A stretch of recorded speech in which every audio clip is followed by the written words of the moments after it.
نے کہا کہ چلیں حضرت آپ بھی میرے ساتھ چلیں۔ اب بیت اللہ میں پہنچے، طواف میں لبیک اللہم لبیک، اے پروردگار، اے میرے رب میں حاضر ہوں، اے میرے رب میں حاضر ہوں۔ لیکن آگے سے کیا جواب آیا؟ لا لبیک، کوئی حاضری نہیں، کوئی حاضری قبول نہیں ہے۔ اب نوجوان نے کیا کہا؟ بابا جی آپ نے سنا نہیں ہے کہ آپ لبیک کہتے ہو اور ہاتف آواز دیتا ہے لا لبیک، آپ کی کوئی حاضری نہیں ہے۔ پاپا جی نے کہا بیٹا تو نے ایک دفعہ سنا، میں تو 70 سال سے یہی سنتا آ رہا۔ تو بابا جی بس کیوں نہیں کر دیتے؟ جب اس دربار میں آپ کی حاضری نہیں لگ رہی تو پھر بس کیوں نہیں کر دیتے؟ کہا بیٹا اس در کے سوا کوئی پھر در تو بتا، اس در کے علاوہ کوئی اور در نہیں ہے، یہی در ہے، سنی جائے یا نہ سنی جائے، اللہ کی ذات کی رحمت کو جوشایا۔ اور اللہ نے فرمایا میرے بندے تیری یہ بھی قبول کر لی اور پچھلی بھی ساری قبول کر لی۔ تو اس لیے یہی ایک در ہے۔ عبداللہ ابن مبارک رحمہ اللہ تعالیٰ بڑے محدث ہیں، جب کہا خانہ کعبہ میں بیت اللہ میں لبیک کہا، بے ہوش ہو کے گر گئے۔ ہوش آئی، پوچھا حضرت کیا ماجرا بنا، کیوں بے ہوش ہوئے؟ کہا جب لبیک کہا تو مجھے ڈر لگا کہ کہیں ادھر سے لا لبیک کا جواب نہ آ جائے۔ تو اس لیے ہمارے لیے ایک ہی در ہے۔ انسان اپنے رب کے سامنے جب نادم ہو کے آ جاتا ہے، شرمندہ ہو کے آ جاتا ہے، پھر نہ عمر کی قید ہے نہ تعداد کی قید ہے۔ دن میں 70 دفعہ بھی توبہ ٹوٹ جائے، اللہ کہتے ہیں میرے بندے پھر آ جا۔ تعداد کی کوئی قید نہیں ہے، جتنی دفعہ توبہ ٹوٹ جائے پھر آ جا در پہ، اللہ پھر بھی تیرے استقبال کے لیے کھڑا ہے۔ جس عمر میں آ جا، بچپن میں آ جا، جوانی میں آ جا، بڑھاپے میں آ جا، جس عمر میں آ جا، میرے بندے تو میرے در پہ آ جا، میں تیرے استقبال کے لیے کھڑا ہوں۔ بنی اسرائیل واقعہ مشہور ہے لیکن ایمان تازہ ہو جاتا ہے۔ موسیٰ علیہ السلام وقت کے نبی، پروردگار قحط سالی پڑ گئی ہے، بارش نہیں ہو رہی۔ اللہ نے فرمایا اے موسیٰ ایک گناہگار بیٹھا ہے، ایک گناہگار بیٹھا ہے، جب تک وہ تیری مجلس سے نہیں اٹھے گا نبی تیری بھی دعا قبول نہیں ہوگی۔ کتنا بڑا مجرم ہوگا وہ، کتنے اس نے گناہ کیے ہوں گے کہ جس کی وجہ سے اللہ کے کلیم کی دعا کو بھی قبول نہیں کیا جا رہا۔ اللہ نے کہا اس کو اٹھاؤ۔ موسیٰ علیہ السلام نے اعلان کیا کہ کون ہے مجرم جس کی وجہ سے ساری قوم پریشان ہے؟ اب کہا گردن جھکائی بہائی اور اللہ رب العزت کے ساتھ کنیکشن جوڑا۔ اے پروردگار ساری زندگی گناہ کرتا رہا، ساری زندگی گناہ کرتا رہا، تو نے پردے ڈالے، فَأَمْهَلْتَ، تو مجھے مولتے دیتا رہا، تو مجھے ڈیل دیتا رہا۔ پروردگار آج کھڑا ہو گیا تو رسوا ہو جاؤں گا، میں تجھ سے معافی مانگتا ہوں، میں تجھ سے معافی مانگتا ہوں۔ اللہ نے وہی بارش برسا دی، اللہ نے وہی بارش برسا دی۔ موسیٰ علیہ السلام پروردگار بندہ تو کوئی اٹھا نہیں، بارش آ گئی۔ کہا میرے بندے نے مجھ سے صلح کر لی۔ میرے بندے نے کتنا ٹائم لگا؟ فرمایا وہ اتنی بڑی ذات ہے اور سب سے جلدی وہی صلح کرنے والی ذات ہے۔ تم نادم تو ہو اس کے سامنے، تم اس کے سامنے رجوع تو کرو۔ فرمایا آپ علیہ السلام نے، اللہ رب العزت فرماتے ہیں من تقرب الی تلقیتہ من بعید، جو میرا بندہ میری طرف آنا چاہتا ہے میں اسے دور سے جا کے پکڑ لیتا ہوں، میں اسے جا کے پکڑ لاتا ہوں۔ میرے بندے آجا، میں کب کا تیرا منتظر تھا۔ اور فرمایا وَمَنْ أَعْرَضَ عَنِّي، اور جو میری طرف نہیں آتا نَادَيْتُهُ، میں خود اس کے پاس چلا جاتا۔ کتنی بڑی بات ہے، اللہ رب العزت فرماتے ہیں کہ جو میرا بندہ میری طرف آتا ہے میں خود اسے جا کے دور سے جا کے پکڑ لاتا ہوں. میرے بندے میں کب کا منتظر تھا. میں جب کوئی مسلمان اپنے رب سے صلح کرتا ہے اللہ رب العزت آسمانوں پہ چراغاں کرتے ہیں, خوشیاں منائی جاتی ہے کہ آج میرے بندے نے مجھ سے صلح کر لی ہے.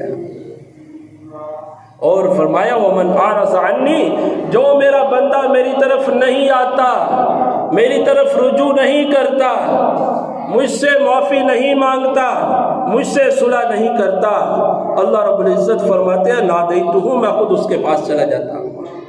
میرے بندے آ جا, مجھے آ کے تو منا لے, میرے ساتھ آ کے صلح کر لے.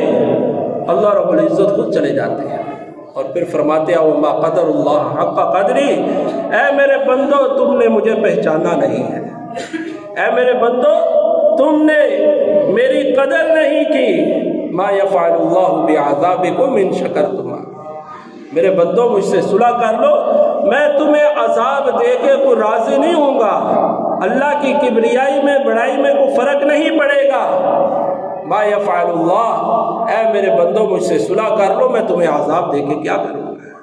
یا ایھا الانسان ما غرک بربک الکریم, اے میرے بندو کس چیز نے تمہیں اپنے پیارے رب سے دھوکے میں ڈال دیا ہے.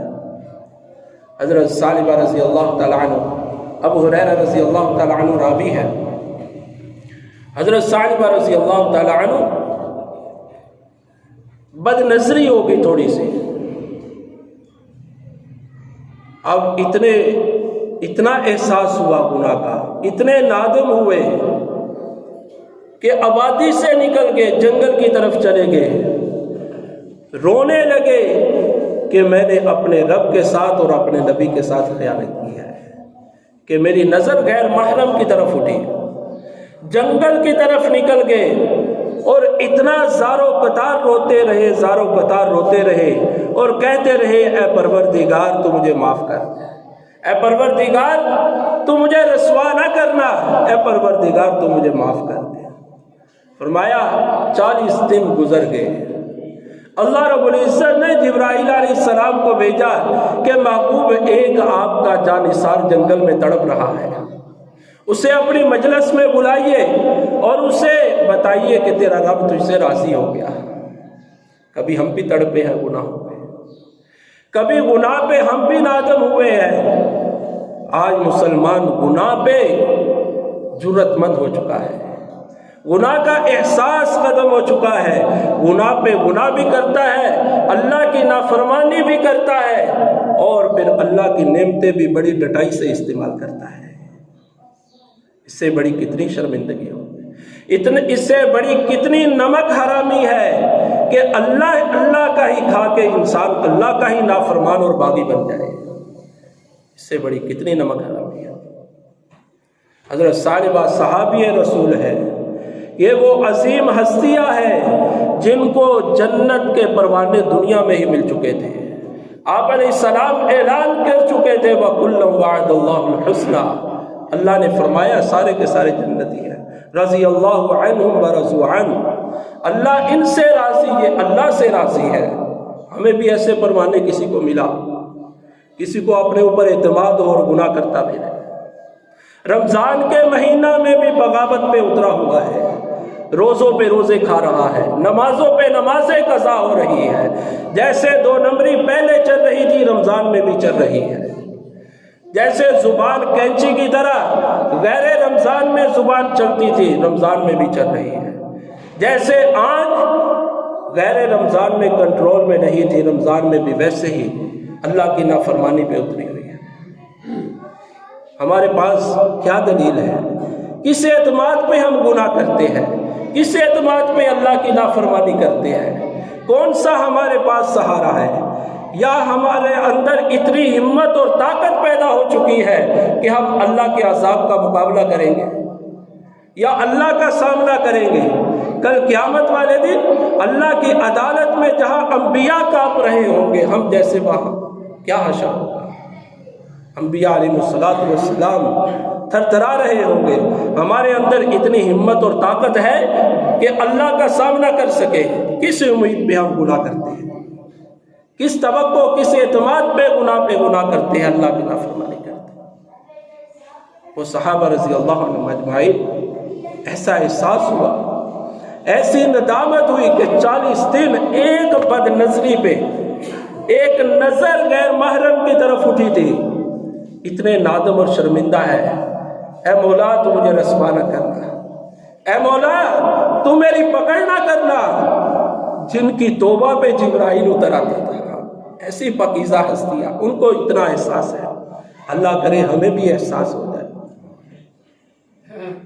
حضرت ثعلبہ رضی اللہ تعالیٰ عنہ، آپ علیہ السلام نے فاروق اعظم رضی اللہ تعالیٰ عنہ اور سلمان فارسی کہا جاؤ میرے جانثار کو تلاش کر کے لاؤ. تلاش کیا، پہاڑوں میں ایک چرواہا ملا. کہا کسی نوجوان کو دیکھا ہے ثعلبہ نامی؟ کہا میں ثعلبہ کو تو نہیں جانتا، ہاں ایک نوجوان کو دیکھا ہے جو اتنا تڑپتا ہے، اتنا روتا ہے کہ اس کے تڑپنے اور رونے سے میں بھی رو پڑتا ہوں. اتنا وہ روتا ہے. کہاں ملے گا؟ یہ پہاڑ کے دامن میں ہے. ثعلبہ، آپ علیہ السلام نے آپ کو بلایا ہے. ڈر گئے کہ کہیں میری مذمت میں اللہ نے کوئی قرآن کی آیت تو نہیں اتار دی، کہیں میں رسوا تو نہیں ہو گیا. یہ تو ہمیں نہیں پتا. فاروق اعظم رضی اللہ تعالیٰ عنہ نے فرمایا مجھے یہ تو نہیں پتا، لیکن آپ کو آپ صلی اللہ علیہ وسلم کی مجلس میں بلایا گیا ہے. آپ صلی اللہ علیہ وسلم کی مجلس میں کہا کہ میں آپ صلی اللہ علیہ وسلم کا سامنا نہیں کر سکتا، میں نے خیانت کی ہے. میں نے آپ علیہ السلام نے منع کیا تھا کہ کسی غیر محرم کی طرف نظر نہیں اٹھانا. میں نے اس حکم میں خیانت کی ہے. بتاؤ ہم کتنی خیانتیں کر رہے ہیں. اس نبی کی کتنی سنتیں ذبح کرتے ہیں. رمضان کے مہینہ میں بھی اس شفیع المذنبین کی سنتوں کو ذبح کر رہے ہیں. کس منہ سے کل نبی کا سامنا کریں گے؟ کس منہ سے سفارش کروائیں گے؟ کس منہ سے آب زمزم کے لیے یا آب کوثر پینے کے لیے کس منہ سے آپ صلی اللہ علیہ وسلم کا سامنا کریں گے؟ فرمایا حضرت ثعلبہ کہا کہ میں آپ صلی اللہ علیہ وسلم کا سامنا نہیں کر سکتا. جب نماز کھڑی ہو مجھے نماز کے دوران لے جانا. اب نماز کے دوران مغرب کی نماز ہو رہی ہے. حضرت ثعلبہ پیچھے صف میں آ کے کھڑے ہو گئے اور آپ علیہ السلام نے یہ آیت کریمہ تلاوت کی، یا ایھا الانسان ما غرک بربک الکریم. اے انسان تجھے تیرے پیارے رب کے بارے میں کس نے دھوکے میں ڈال دیا؟ حضرت ثعلبہ نے یہ سننا تھا، زمین پہ گر گئے، بے ہوش ہو گئے. گھر والے اٹھا کے لے گئے. گھر جا کے ہوش آئی، آپ علیہ السلام خود پیچھے چلے گئے. جا کے اپنے پیارے صحابی قدموں میں گر گئے، بے ہوشی پھر بے ہوش ہو گئے. آپ صلی اللہ علیہ وسلم نے سر اٹھایا، اپنی گود میں رکھا. ہوش آئی، اپنے سر کو پھر زمین پہ رکھ دیا. یا رسول اللہ میں نے خیانت کی ہے، میں گناہگار ہوں، میرا سر اس قابل نہیں ہے کہ آپ کی گود میں رکھا جائے. آپ صلی اللہ علیہ وسلم نے اس کا سر، اس صحابی رسول کا سر اٹھا کے اپنی گود میں رکھا اور بالوں میں ہاتھ پھیرتے رہے اور روتے رہے اور آنکھیں کھولی. حضرت ثعلبہ نے یا رسول اللہ آپ مجھ سے راضی تو ہے نا؟ ان کے لیے سب سے بڑی چیز آپ صلی اللہ علیہ وسلم کا راضی ہو جانا تھا، سب سے بڑی نعمت. حضرت خنسہ رضی اللہ تعالیٰ عنہ عورت ذات ہے، سارے رشتے ختم ہو چکے ہیں. باپ بھی اللہ کے راستے میں شہید ہو چکا ہے، بیٹا بھی شہید ہو چکا ہے، شوہر بھی شہید ہو چکا ہے، بھائی بھی شہید ہو چکا ہے. لوگوں نے بتایا، جب میدان جنگ کی طرف جا رہی ہیں، لوگوں نے بتایا کہ آپ کا شوہر شہید ہو گیا. کوئی بات نہیں، آپ صلی اللہ علیہ وسلم کا کیا حال ہے؟ آپ کا بیٹا شہید ہو چکا ہے. کیسی جگرے والی عورت تھی. کہا آپ کا بیٹا شہید ہو چکا ہے، آپ کا بھائی شہید ہو چکا ہے. کہا کوئی بات نہیں، آپ صلی اللہ علیہ وسلم کا کیا حال ہے؟ بتایا کہ آپ صلی اللہ علیہ وسلم خیریت سے ہے. آپ صلی اللہ علیہ وسلم کو کہا جب تک اپنی آنکھوں سے نہ دیکھ لوں میرا دل کو تسلی نہیں ہوگی. آپ صلی اللہ علیہ وسلم کو دیکھا اور آپ صلی اللہ علیہ وسلم کے چادر کا ایک پلو پکڑا اور کہا یا رسول اللہ آپ کو دیکھنے کے بعد سارے کام ختم ہو جاتے ہیں. تو ان کے لیے ان کا سارا سرمایہ ان کا سب کچھ آپ صلی اللہ علیہ وسلم کی ذات تھی. آپ صلی اللہ علیہ وسلم کا راضی ہو جانا ان کے لیے دنیا آخرت تھی. حضرت صاحبہ نے آنکھیں کھولی, کہا یا رسول اللہ آپ مجھ سے راضی تو ہے نا؟ آپ صلی اللہ علیہ وسلم نے فرمایا کہ ہاں تجھ سے تیرا رب بھی راضی ہے اور میں بھی راضی ہوں. حضرت صاحبہ نے یہی جان دے دیا. ایسا احساس گناہ کا. میرے عزیز ساتھیوں, اگر صحابہ کو ایک معمولی سی لفظش پہ اتنا احساس ہے, اتنی تڑپ ہے کہ کہیں اللہ کے ہاں مواخذہ نہ ہو جائے, اللہ کے ہاں پکڑ نہ ہو جائے, تو مجھے اور آپ کو تو کہیں زیادہ احساس ہونا چاہیے. ایک ایک قدم پہ حقیقت بات ہے, ہم تو نماز بھی پڑھتے ہیں تو گناہ کرتے ہیں, بازاروں کا تو کوئی حال نہیں ہے, ہمارے کاروبار کا کوئی حال نہیں ہے, ہم تو نماز بھی پڑھتے ہیں تو گناہ کرتے ہیں, پتہ ہی نہیں کیا ہو رہا ہے. اللہ کے سامنے کھڑے ہو کے اللہ کے غیر کی محبت کو دل میں بسا کے کھڑے ہوتے ہیں.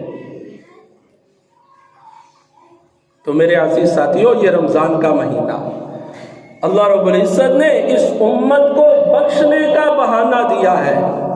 ایک جھوٹے موٹے منہ سے اپنے رب کے سامنے ندامت کا اظہار کر دے, اللہ رب العزت سارے گناہوں کو معاف کر دے. میں نے عرض کیا کہ تعداد کی شرط نہیں ہے, عمر کی قید نہیں ہے. جس حالت میں آج وہ بنی اسرائیل کا بابا جو گناہ گار تھا ساری زندگی زنا پہ زنا کرتا رہا, گناہ پہ گناہ کرتا رہا, بستی والوں نے اٹھا کے اپنی بستی سے باہر پھینک دیا کہ یہ کوڑا ہے, یہ گند ہے, اس سے بستی کو پاک کرو. اس بڑھاپے اور نا امیدی کی حالت میں جب سانس ٹوٹ رہے تھے, آپ علیہ السلام نے فرمایا کہ اللہ سے معافی مانگ لو اس سے پہلے کہ توبہ کا دروازہ بند ہو جائے. یا فرمائے ما لم یغرغر, جب تک تمہارا سانس نہ رکنے لگے, موت کا جھٹکا لگنے سے پہلے اپنے رب سے صلح کر لو, اپنے رب سے معافی مانگ لو, اللہ سارے معاف کر دے گا. اب یہ بوڑھا ہے, ساری زندگی کا گناہ گار ہے, ساری زندگی کا گناہ گار, کوئی گناہ شاید اس نے چھوڑا. بستی والوں نے اسے گند سمجھ کے باہر پھینک دیا, لیکن اس حالت میں بھی اپنے رب کے سامنے التجا کرنے لگا, اے پروردگار. بستی والوں نے نا امید کر دیا, بستی والوں نے باہر پھینک دیا, اے پروردگار تیری ذات نا امید نہیں کرے گی, میں تجھ سے معافی مانگتا ہوں. موسیٰ علیہ السلام اللہ کے نبی نے کہا جاؤ وہ میرا ایک دوست جنگل میں پڑا ہوا ہے, اس کا جنازہ پڑھو جا کے, جو بھی جنازہ پڑھے گا میں اس کے گناہوں کو معاف کر دوں گا. اب دیکھیے کس عمر میں یہ اللہ کے پاس آ رہا ہے, کس حالت میں اللہ کے پاس آ رہا ہے, اور اللہ کیا فرما رہا ہے, موسیٰ یہ میرا دوست ہے. اس لیے زندگی کے کسی لمحہ میں بھی, لیکن یہ پتہ نہیں کہ اگلا لمحہ آئے گا کہ نہیں آئے گا. انسان کو ہر وقت اپنے آپ کو اپنے رب کی ملاقات کے لیے تیار رکھنا چاہیے. فاروق اعظم رضی اللہ تعالیٰ عنہ کا دور ہے, ایک گویا جو ساری زندگی گانے گاتا رہا, ساری زندگی گانے گا کے اپنا ذریعہ معاش بناتا تھا, کھانا پینا اس کا گانے پر تھا. جب بوڑھا ہو گیا, لوگوں نے گانے سننے اس سے چھوڑ دیے, بھوکا مرنے لگا, جنت البقیع میں ایک قبرستان کے پاس بیٹھ کے اللہ کے ساتھ باتیں کرنے لگا, اے پروردگار بھوک لگی ہے, اے پروردگار بھوک لگی ہے, مجھے کھانا کھلا. سیدنا فاروق اعظم رضی اللہ تعالیٰ عنہ جنت البقیع میں آرام فرما رہے ہیں. خواب میں اللہ تعالیٰ نے فرمایا کیا عمر میرا ایک دوست مجھے بلا رہا ہے, جا اس کے کھانے کا انتظام کر.